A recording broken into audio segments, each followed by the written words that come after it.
Embarrassed and ashamed by your no eyebrows and broken hands, by your poor performance, not to mention your crispy, fried brow, you run for the quad to be alone. Beautiful weather feels like an insult. Inside of you, a storm rages. It's Colonel Sanders. He's probably here to tell you that he and Ashley are in love and have decided to get married. And he won't even ask you to cater his wedding, because you're a terrible chef and an awful person. You try to hide from him, but he approaches you directly. I know you're hurting right now. Not just from the devastating loss, but from that run-in with the mixer and that small fire. We should have that checked out. I'm fine. Can't you just leave me alone? I'm a loser. I'm not fit to fill your fryer. I'll never be a master chef. Failure is a part of life, not just for you, but for all of us. Do you think I've never failed at anything before? That's exactly what I think. Well, then think again.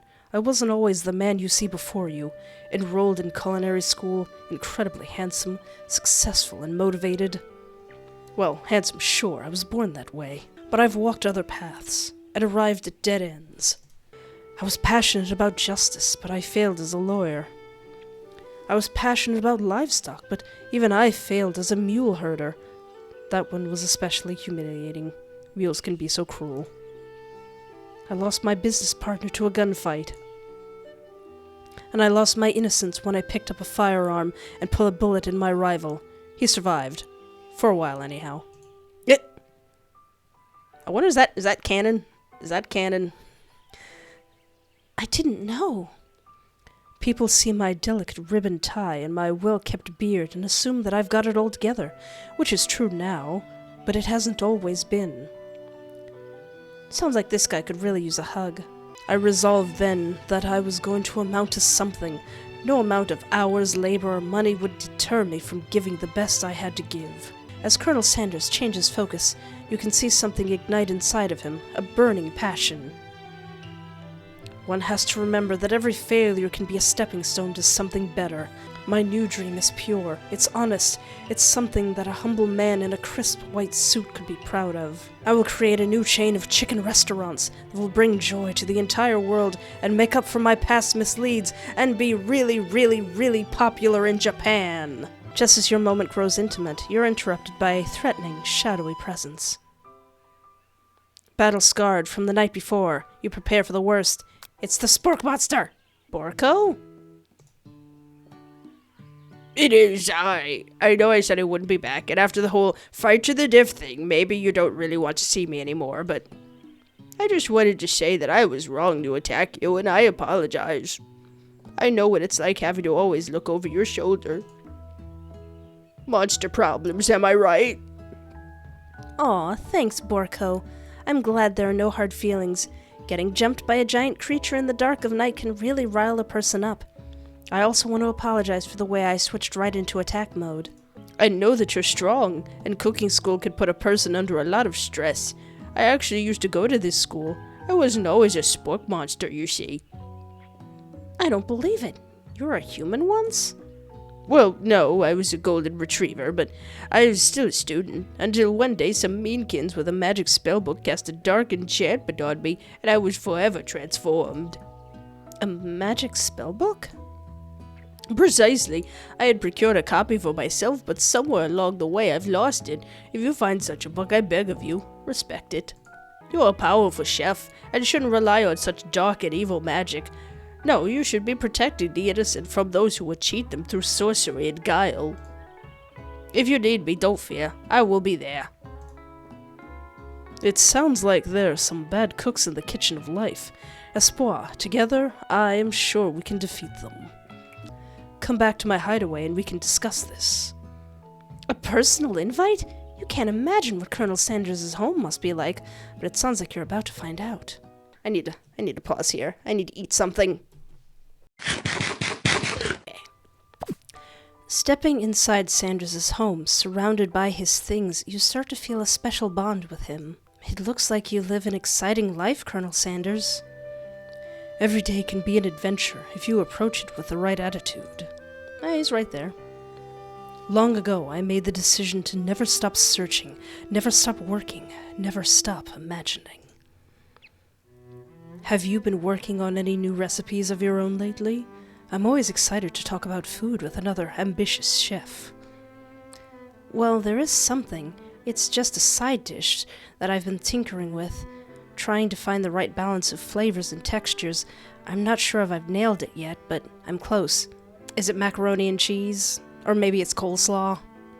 Colonel Sanders' eyes perk up as he starts to wonder what dish you might be describing. It's meant to pair with something spicy or something crispy. Both, perhaps. Now you've got him right where you want him. Should you reveal your new creation to him, or keep it a secret just for you? Reveal it! I want to know what it is. You decide that you're as ready as you'll ever be to share your original cooking with Colonel Sanders. Before you can talk yourself out of it, you decide to dive in head first. You reach into your lunch bag for a special dish that you've been keeping on ice all day. A present for you. My original coleslaw. I knew it. My original coleslaw. I don't like coleslaw. There's only been one coleslaw that I liked, and I don't remember where it's from. I don't like coleslaw. The shredded cabbage dish glistens in the light of Colonel Sanders's Luke's hideaway. Lux? Luke's? Lux? I guess luxurious? Lux? Magnificent! Together you chow down on the creamy slaw until just a spoonful remains in the bowl. Do you mind if I hold on to the last bite? I'd like to have it around so that I can admire its taste later and think back on this moment. You could offer to make him more, but he seems like a very sentiment kind of guy. Sure, why not? Please, make yourself comfortable. I'll be back in just a moment. You realize that now would be the perfect time to do some snooping. Around the room are various items that you can look closer at. Each item seems to radiate memories and emotions. Oh dear. Oh dear, there's a lot of stuff everywhere. This must be where he keeps a secret recipe. You think for a moment, what number is important to Colonel Sanders? Then it dawns on you. As soon as you turn the dial to 111111. Now, hey, I didn't know that was a safe. If I could see that that was a safe, I wouldn't have messed with it. You find a single note. Can chicken be prepared sashimi style? Oh, he's got a chicken bone. An adorable little baby boy crawls across the floor. From the goatee and mustache combo he sports, you figure that this must be Colonel Sanders himself. That, or maybe it's the drumstick that he seems to be waving like a rattle. Who frames a baby picture of just themselves? I would! Like, look how cute they are. They don't realize that their hopes and dreams are about to be destroyed. And then rebuilt through the power of hope and anime. Actually, where are my baby pictures of myself? I need to call my mom.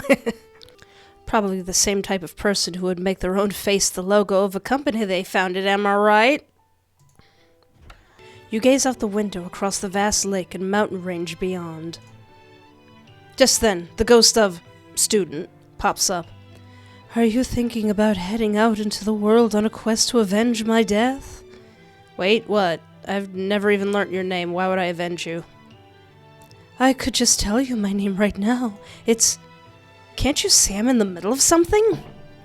You open the window, a crack, and the ghost of student is swept out with a breeze. A scented candle. You pick it up and try to identify the smell. Power tool? Freshly starched collar? Piece of wood floating in a lake? Summer of '69? No, it's one of the secret recipe ingredients. It's... Alright, let's go. Ah! Why? You open the door to Colonel Sanders' closet and find a row of his signature white suits hanging within. You take one off its hanger and try it on. The jacket is too big for you, but it's soft and comfortable. You give yourself a deep hug, breathing in his scent. Come on now, me. They say that home is where the heart is. Is this what they mean? Senpai! Before you can look any further, you hear Colonel Sanders returning. He has a new dish that he's been working on, and he wants you to taste it. You try to act casual until he asks you why you're wearing his jacket. I don't usually loan those out, but I must say it does look good on you.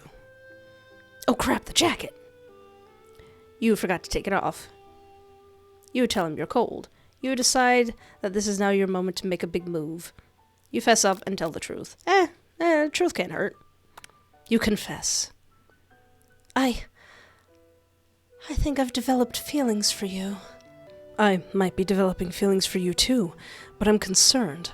I can't let anything get in the way of my dreams. Overwhelmed, you take off the jacket and run for the door. But the thought of leaving Colonel in the midst of such an emotional breakthrough gives you pause. You stop yourself. Colonel? Yes, Espoir. I honestly think that this may be the beginning of something wonderful. I think you're right. We should take things slow. You talk late into the night and drift off into a slumber. What was he cooking? What did he cook? I want to taste it. Gimme. What was it? Dream sequence.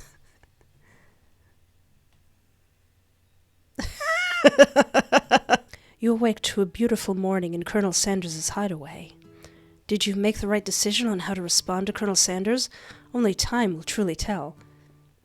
Come on, guys, this game is a bit too long for backtracking. Today is the day that could change the rest of your life. You think about the new secret ingredient you just learned about. In some jurisdictions, isn't illegal, but if the recipe is a secret, then how will they know? Your thoughts were interrupted when Colonel Sanders emerges from into the room. He's holding a gorgeously plated breakfast, and your mouth waters at the sight of it. Do they have breakfast? I think they have breakfast. I don't remember if they have a breakfast. Here's a simple breakfast I just whipped up.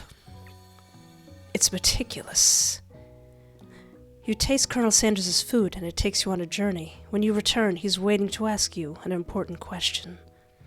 So, would you say that we're the perfect match? How presumptuous. My cuisine and your taste buds, that is. Such confidence, such grace. Could he be the world's greatest gift to cookery? Flatter. You know, I think we make a great team. A single tear begins to pool in the corner of his eye as he gazes out the window. And with the right business partner, I know I can't fail. Business partner? Could he be talking to you? It's all happening so quickly. Overcome with emotion and confused by your feelings, you're on the verge of tears, unable to speak. The only answer you can find is to run out of the door and get home. There's still one more day left of school, after all. The University of Cooking School Academy for Learning waits for no one. You get home to find something very surprising. Your best friend is there waiting for you. Where have you been? I totally wasn't in the Colonel's house. Sleeping over. Because I had one heck of a night. I've been desperate to talk to you about it, but I couldn't find you. I got worried that something had happened to you. Oh, Mako. It's okay, I was just...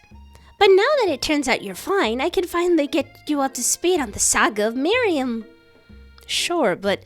You will not believe what happened to me after school yesterday. I went on a date. I think I can believe that. Since I've been partnered up with Clank, he asked me to go out with him. Of course, I told him you'd better keep your dials turned to polite and respectful. I'm not that kind of girl. But he was just interested in spending some one-on-one time together and getting to know me. So I said, yeah, sure, I can get to know the little metallic guy. Long story short, he took me skydiving with his friends, but things quickly spiraled out of control. Did she just say skydiving? As if that's a typical first date to go on with a talking pressure cooker? And now I'm not really sure where we stand. You don't give Miriam time to tell her whole story. However, bottling up the dials on your own night is just too much to bear. And I went on a date too, back to Colonel Sanders' house, where I spent the night with him. You what? Nothing happened, but the emotional connection was... Wowzers. Miriam offers to support you no matter what you do. Together with your bestie, you feel like you can do anything.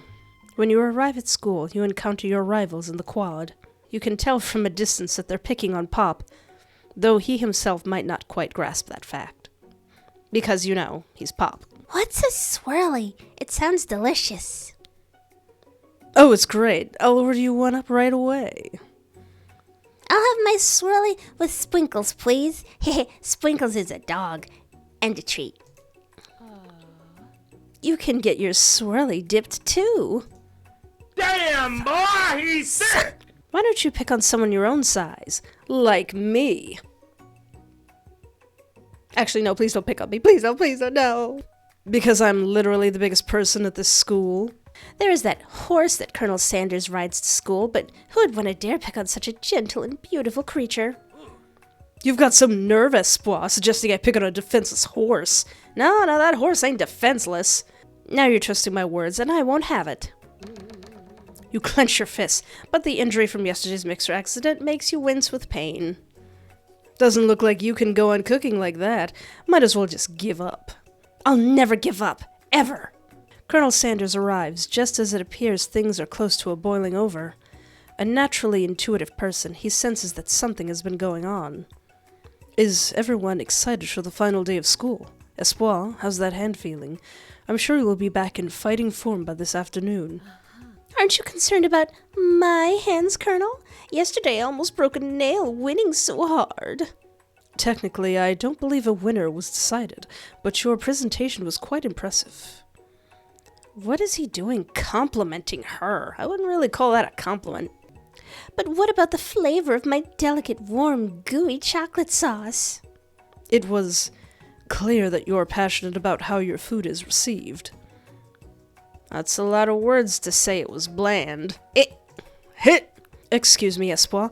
I am more than capable enough to speak for myself. Oh, was that directed at me? Oh, sorry. Maybe you could tell me more of your thoughts as we walk to class, huh, Colonel? I'm always interested in discussing the fine art of fine foods. See you inside, Espoir. Annoyed by Colonel Sanders' inability to see Ashley for who you know she really is, you walk across the quad to get some distance. In an attempt to distract yourself from how slighted you feel by that interaction with Ashley, you take out the spellbook you received yesterday and start flipping through the pages. Whoa, what's that book? It looks like bad news. It's just something I found lying around. It would appear to be some sort of grimoire, but I don't really believe in that magic stuff. A grimoire? Like a book of spells? I don't know. Who would want to spend so much time decorating a magic book if it wasn't really powerful? I can think of one surefire way to find out. You open to a page covered with arcane warnings, cast only in case of an extreme emergency. It says around the edges of the page. I could use this spell here that says it will erase anyone I choose from all of my memories. If I scrub out Colonel Sanders, I would probably help me focus better on the upcoming final exam. Ooh. That is way drastic. Couldn't you do something else, like anything else? Not rooted in dark magic. Maybe tie a string around your finger? Okay, fine. It is drastic. But desperate times call for desperate measures. We only have 1 day left of this 3-day school. You've got a memory erasing spell sitting right in front of you, and a pretty good excuse to try it out. No. We do not do the dark arts here, unless it's for fun. Or revenge. Or meeting hot demons. You take your friend's advice and put the book away. It's almost time for class. Sprinkles is already in the room, waiting for the students to arrive. He clears his voice to make a quick announcement. I want you all to know I feel something of a dog moment coming on, but I assure you it's nothing to be afraid of. His cute little nose scrunches up and he begins to breathe quickly. He must be hungry, reach for some old homework to give him as a snack. Dogs can be rather unpredictable, especially Sprinkles. Wait and see what happens. Sprinkles stops in his tracks. He focuses on the windows. The room is deadly silent. When you follow his gaze, you see a tiny orange squirrel perched on the cherry tree outside. Sprinkles turns feral and runs to the window of the classroom. He begins barking uncontrollably at the squirrel outside. Aww. Terence, I told you never to come back here, Terence. I will destroy you, Terence. Bark, bark, bark, bark, bark, bark, bark, bark, bark, bark, bark. Sprinkles is barking ferociously, drool flying off of his face. Aww. The squirrel looks over, but he doesn't say anything back. You wonder, is that even a talking squirrel? Who named him Terence? You'd better not show your chubby cheeks around here ever again, Terence! After Sprinkles is satisfied that his presence has been felt by not only Terence, but any other squirrel in hearing distance, he returns to his professional tone. Ahem, I apologize for the outburst. This actually brings up an important point. Thank you, Espoir, for reminding me to dole out this indispensable bit of wisdom. You see. But before he can go any further, Miriam's love drama spills over into the class. Why do I need this as a choice? Sprinkles is interrupted by whirs and sparks coming from the back of the room. Why does that need to be a choice? That doesn't need to be a choice. I mean, there's a time to use a single choice like that. I told you, save it after class. Bzzzt, bzzzt. You think I wanted to be thrown from a plane strapped to a stranger? Miriam and Clank appear to be arguing, but you still haven't learned to speak Clank's language of mechanical noises. Bzzzt.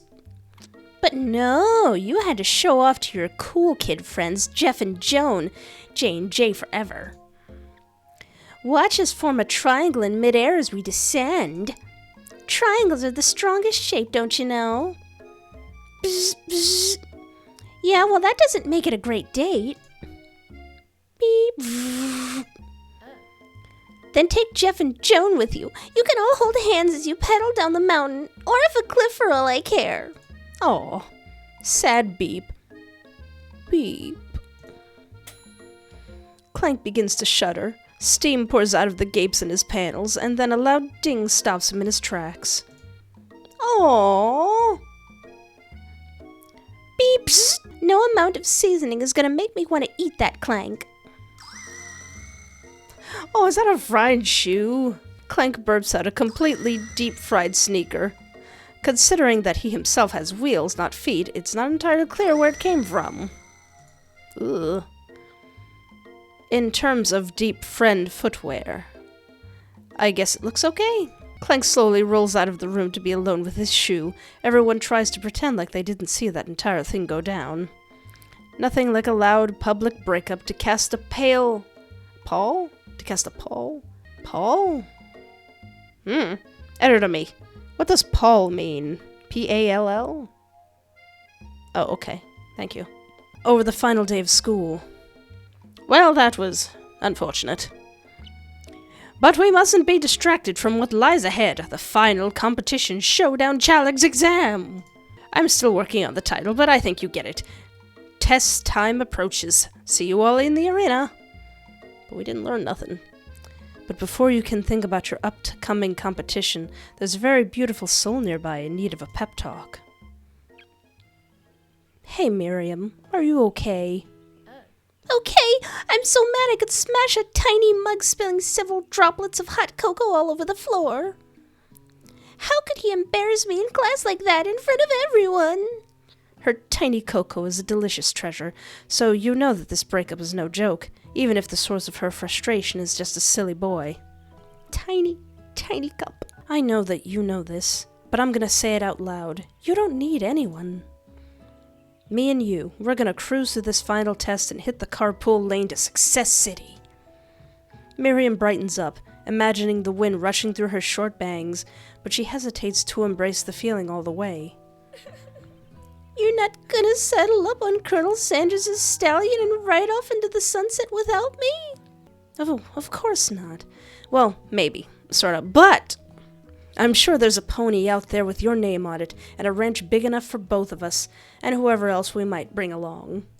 If it's not Pop, or Clank, or anyone else you meet today, tomorrow, or this whole year, so what? You're a special person who shouldn't settle for the first someone to show a little interest anyhow. Miriam gives you a big hug and wipes the tears from her cheeks. I should really review my menu for today. I'm gonna make a very special soup. And I bet that Professor Dog is gonna love it up. While you were pep-talking Miriam, you completely missed lunch, but that's okay, because you had a better idea of how to spend the time before your exam. You decided to head up to the arena early, to practice a dish. This is it, the location of your final challenge, a test of will, a test of courage, a test of talent. The show of that this game is really, really long, and longer than I expected, and a chance to beat the pants off of Van, the supposed man, and his eviler counterpart, Ashley. Ashley. As planned, you begin to run through a quick test of a recipe you've been working on, Espoir's famous chicken pot pie. After practicing for months, making this dish comes second nature to you, and you're able to quickly get a fresh pot pie in the oven. But as soon as you do, your cram session is interrupted by Colonel Sanders. Espoir, what are you doing here? There's still time before the final exam. Oh, just taking it all in. I'm big into visualizing success. I'm looking at my station and picturing victory. The pot pie has begun to bake, and the smell is slowly filling the space around you. Visualizing, huh? That's too bad. I was hoping you were here cooking something delicious. You'd usually happily share your food with anyone who is hungry, but the last time you let Colonel Sanders get in your head, it cost you a cook-off. You decide that it's time to put your cooking above your romantic desires, but that decision gets hard to stick with when... The oven timer goes off behind you. Oh no, do not ignore it. Do not ignore it. Get your food out the oven. It'll burn. Okay, you got me. I'm doing a little bit more than visualizing. I know. My nose can smell a pot pie from 400 yards. I forgot KFC has pot pies. I think they're pretty good. I haven't had one in years. That's an oddly specific distance, but you'd expect nothing less from such an oddly specific man. You knew it was a pot pie just from the smell? Not just a pot pie, but a chicken pot pie. A poulette pot pie with an all-butter crust. And my nose is telling me something else. Oh no, is it burning?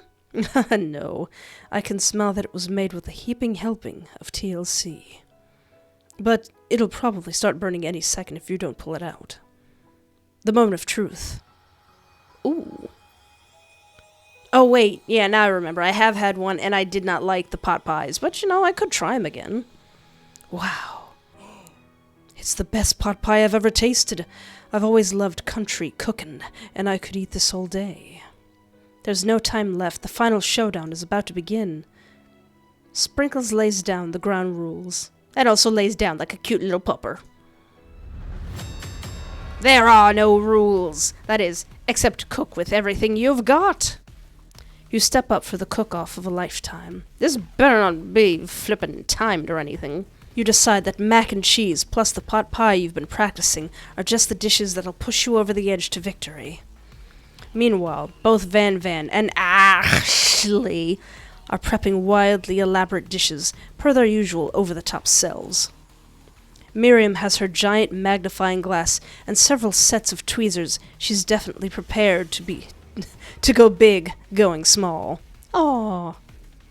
Colonel Sanders seems to be harnessing his 11 herbs and spices, but he's trying to find a way to improve on something perfect. His original recipe, fried chicken. The intensity in the room starts at full 10 out of 10, with a frenzy of action. Everyone is calling out really cool special cooking moves as they prepare their food. Wow, this is getting serious. Colonel Sanders batters his chicken as it levitates through the air.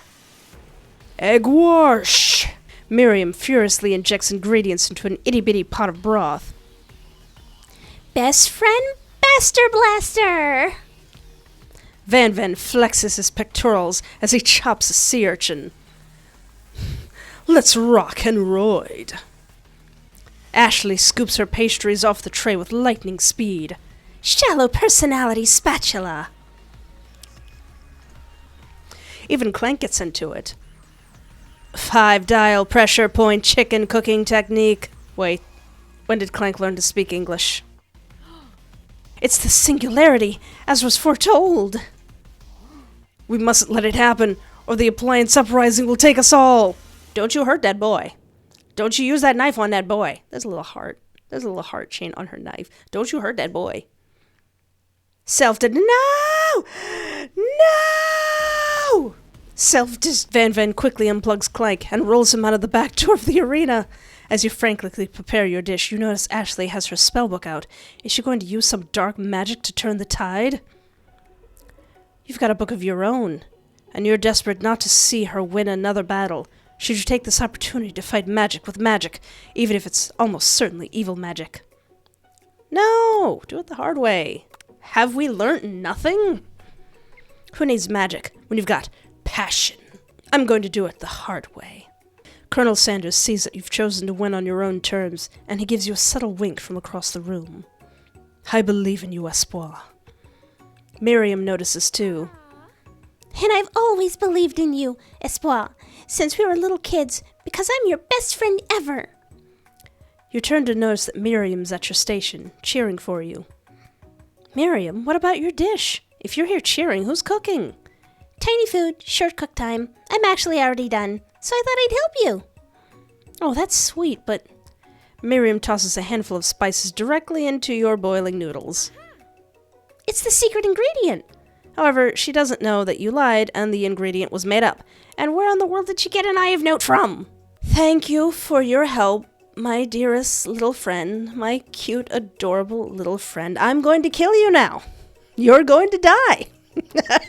The boiling pot explodes, sending Miriam flying backwards.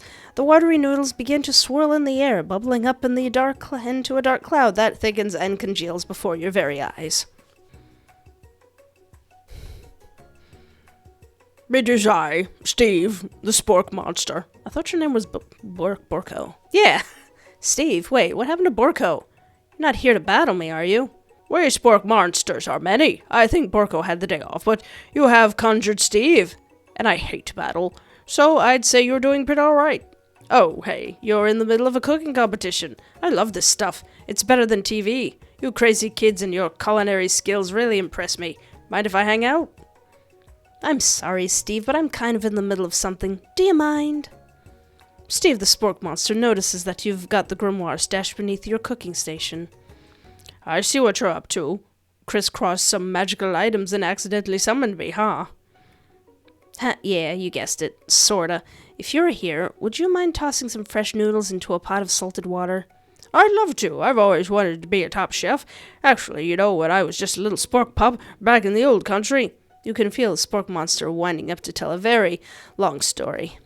A very long and involved story. You don't know exactly where they come from, but it seems like it was probably lonely there.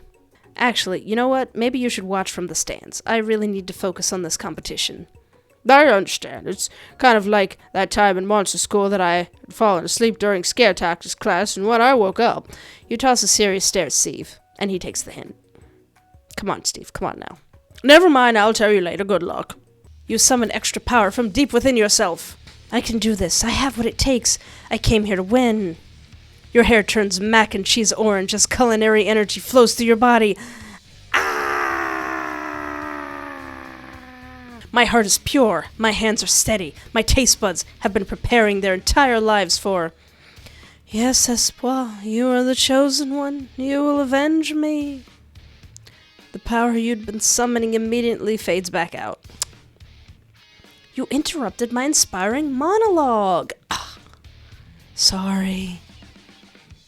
My heart is pure, my hands are steady, my taste buds have been preparing their entire lives for this moment. I will show the world my cookery. You begin to levitate off the ground. Energy courses through your body. You know that with this power you can do anything, except turn back time, which would be super useful because while you were powering up your chicken pot pie, overcooked in the oven and can't be served. But don't worry, dear Espoir. You may have suffered some setbacks, but all is not lost. Impressed with your fortitude, Colonel Sanders decides that you have earned his support. I've been watching you today, and I must say I'm truly impressed. You've been thinking on your feet and rolling with the punches. He steps up to your station and stands right beside you. I'm here to help. All you've managed to make is mac and cheese, and time is almost up, so you're going to need it. But Colonel Sanders, what about the test? What will happen to you? What about the rules? Following the rules was never really been my thing. I follow my heart. What a guy. Colonel Sanders unfolds a delicate white towel to reveal the most delicious fried chicken tenders you've ever laid your eyes on. And besides, sometimes unexpected combinations can have surprising effects that surpass their individual efforts. Are you suggesting? If we combine forces, we can form the perfect food union. Time's up, students! With time expired, it's the moment everyone's been waiting for. You must now prepare to present your dishes. A handful of students stand tall, but the class seems incomplete. It seems we're missing some students. Pop? Clank? Is Clank okay? Is he okay? Is the metal boy okay? From off-screen, you hear a pure and innocent giggle that can only come from one student. I'm flying.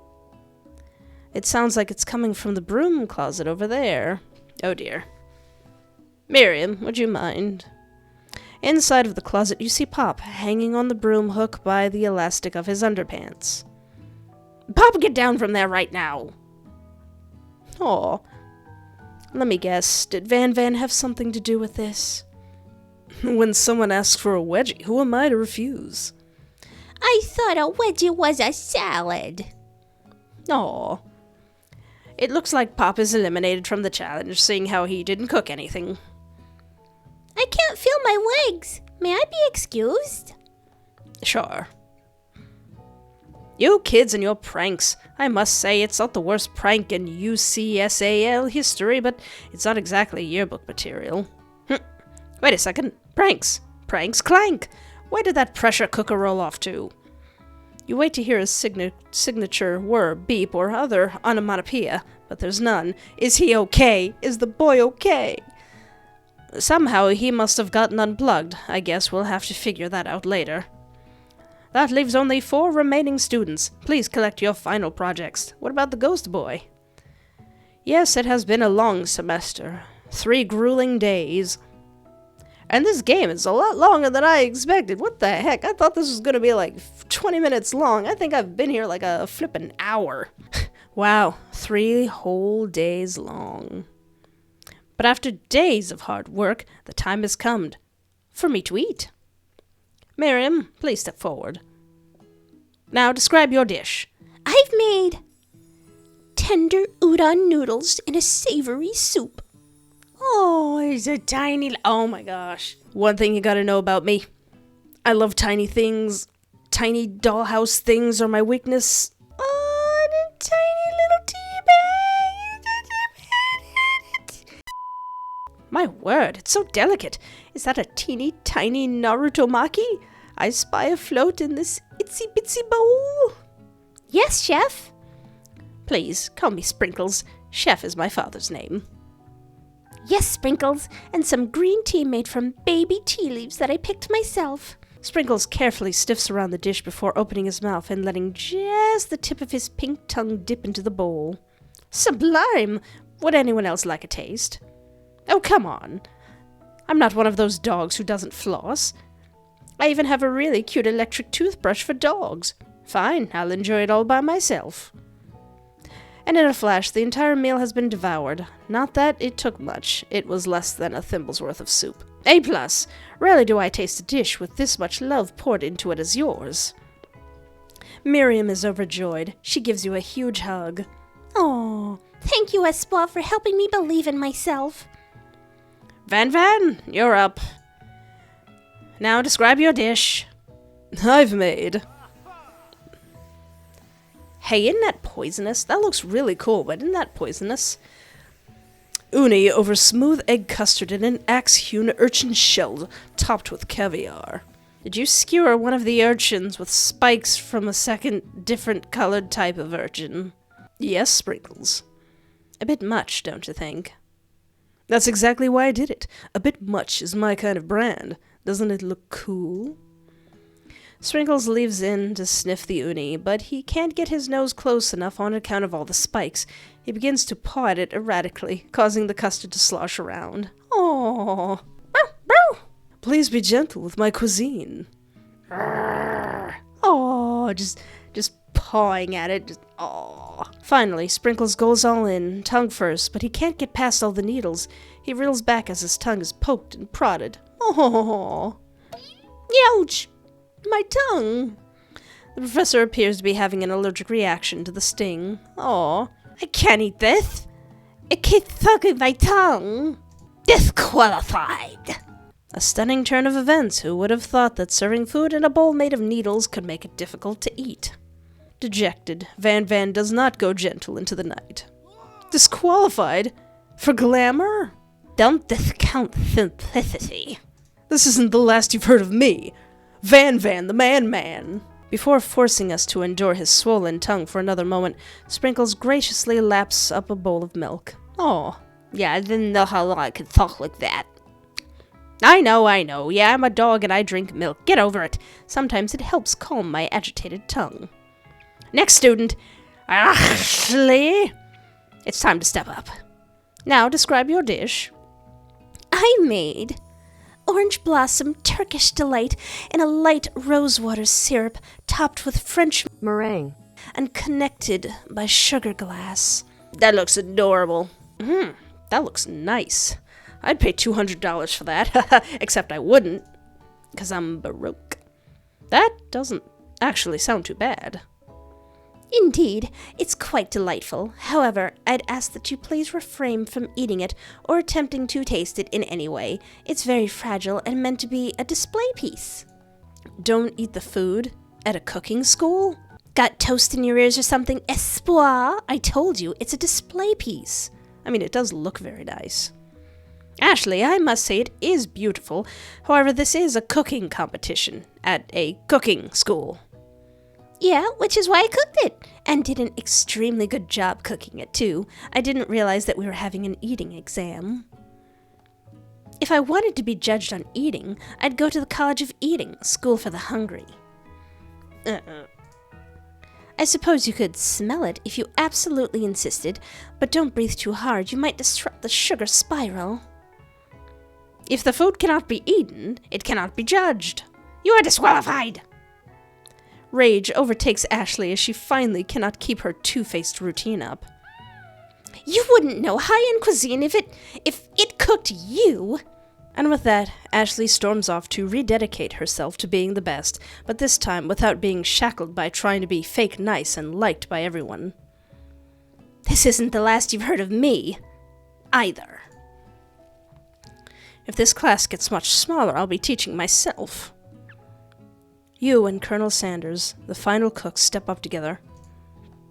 2 chefs? What began as a bowl of delicious mac and cheese has become something else. Oh my god! I forgot they had that. He examines it closely, sniffing and eyeing the bowl. Uh-oh. I don't have a good feeling about this. From somewhere in the room, a literal drum roll plays. Just when I thought I've seen everything in this kitchen, you give me this thing, and completely blow me away. In my 49 dog years of life, I have never tasted anything so delicious and perfectly balanced. It's so delicious, in fact, that everyone passes the class. You pass, and you get a pass. Everyone gathers around and partakes of the mac and cheese bowl. They all seem to transcend this reality and into another dimension. You win. Together, you and Colonel Sanders have made a new menu item. The new menu item is so impressive that even the Van and Ashley are drawn back in by its magnetic fragrance. When they gaze upon your mac and cheese bowl, they admit that you're indeed an excellent chef. Sprinkles declares that you have passed. Everyone has passed. There were supposed to be more battles, but come on, how could they be better than this one? Now that the school year is complete and everyone has graduated, the students return for one last assignment to get their groove on. The cafeteria has been completely redecorated in order to serve as the site of the school's graduation dance. Compared to the massive, high-tech cooking arena, the humble decor seems downright cute and cozy. DJ Dog is in the house! Ow, local teacher goes ow! You know that Sprinkles was a master chef, but also a world-renowned turntablist? Who says you can't teach an old dog new tricks? Extra thick! Now they really do look like JoJo characters. Van and Ashley tell everyone that they're committed themselves to righting the wrongs they did while they were the villains. For a moment, you actually believe them. Not another haunting. No ghosts allowed at graduation. It's clearly written in the school's bylaws. I was never actually a ghost. It was all a trick to get you to finally notice me. Oh, amusing. And now that everyone is together... It's the Spork monster! He has totally mellowed out. Everyone, the Spork monster is no more. From here out, I prefer that everyone refer to me by my new name, Party Monster. The student tries to finish what he had to say, but everyone is too wrapped up talking to Party Monster. Dejected student walks off. Why you gotta treat students so bad? Why you gotta treat them so bad? Cute! How long is this flippin' game? Jeez, why is it so long? Maybe things didn't work out for Miriam romantically, but she found the love in her cooking, and you know she's gonna do great. A red carpet rolls out across the floor of the ballroom. It's like a Hollywood movie premiere. Who could command such an entrance? It's Pop! He's arrived late to the dance, but apparently for good reason. Walking the carpet, you see perched atop his dirty chef's hat a crown? Welcome back, Pop. I know you weren't able to complete the final exam and accept your diploma, so we had it mailed directly to your father. We figured it was the least we could do for the school's dean. Aw. Oh, now I get it. And we've got a new wing on the school, not to mention the honor of educating the son of the Chancellor of such and such. The Chancellor of such and such. The music of the dance is interrupted by the sound of sparking and electrical hissing. Oh, it's Clank, who has arrived late to the dance. Oh, he's got a little bow tie on. Now that I have graduated, I can reveal my truth. Whoa, he's still doing the talking thing. I am Clank. I am not of this earth. I am actually from a faraway planet in another dimension. A what? What? I actually feel like I knew this the whole time. Now that I have learnt the ways of your kind, I must return. Miriam, will you come with me? I don't know what to say. Besides, no, obviously. I've just begun to learn who I really am. This isn't the time for me to devote my life to figure out who you are, Clank. You're blown away by Miriam's maturity. It's pretty clear she's managed to surpass you in that regard. Oh, I understand. Kind of. Humans are weird. A portal opens up and Clank disappears through it. Alright. Finally, Colonel Sanders arrives. Cherry blossoms and everything. Oh dear, oh dear. Casual, silver-haired man with glasses and grey eyes. Oh dear. Arms for days. Good goodness. Howdy, classmates. Just like the first day you met him, he has come prepared to feed the entire class. However, it's not just enough to give them a bucket of chicken. This time, it's a full meal.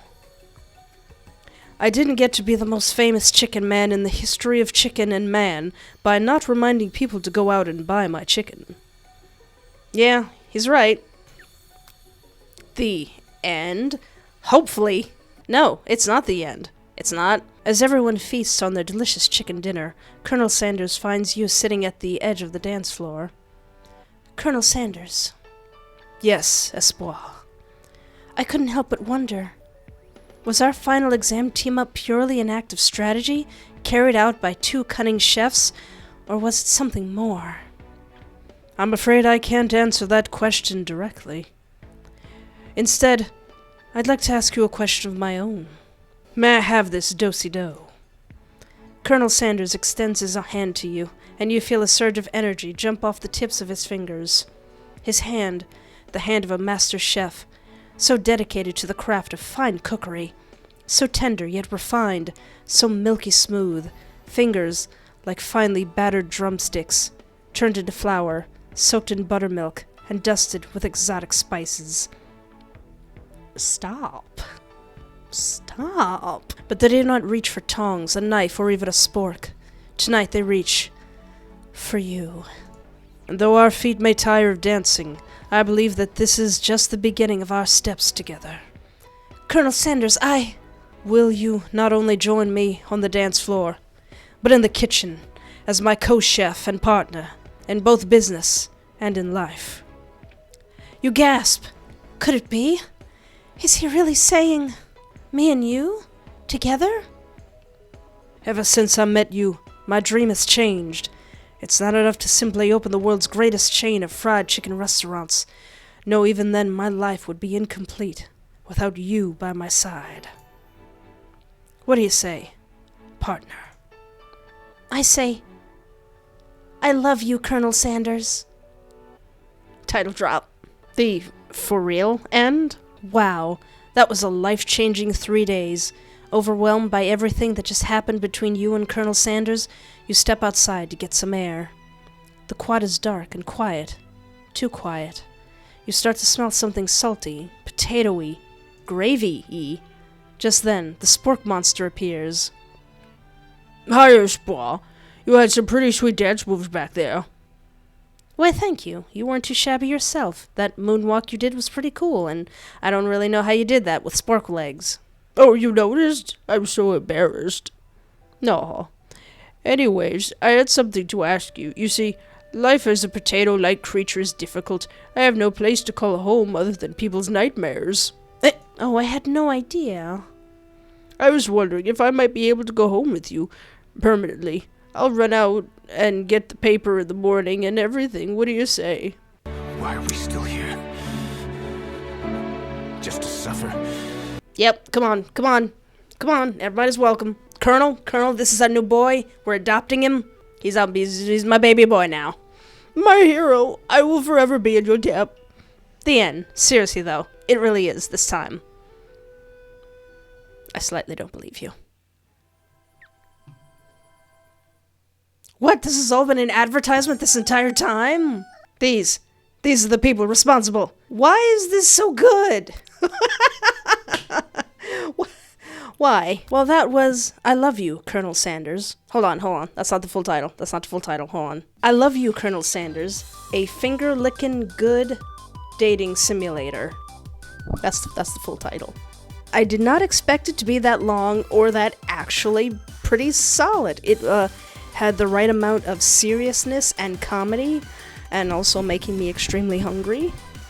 As like a normal visual novel that wasn't sponsored by a food chain and acted as basically a giant advertisement. I mean, if you like something, I would hope that you like it for yourself, not because it's got a hot guy attached to it. Wait a minute. That's most of the games I've been playing! I'd like to thank everyone else, all the new people who have shown up, all the people who are just discovering my channel. Just thank you so much. I am blessed to have you here. I can't think of a stronger word than that. And I'm just flustered. Thank you so much for hanging out with me. Have a great night, and remember, there's always hope.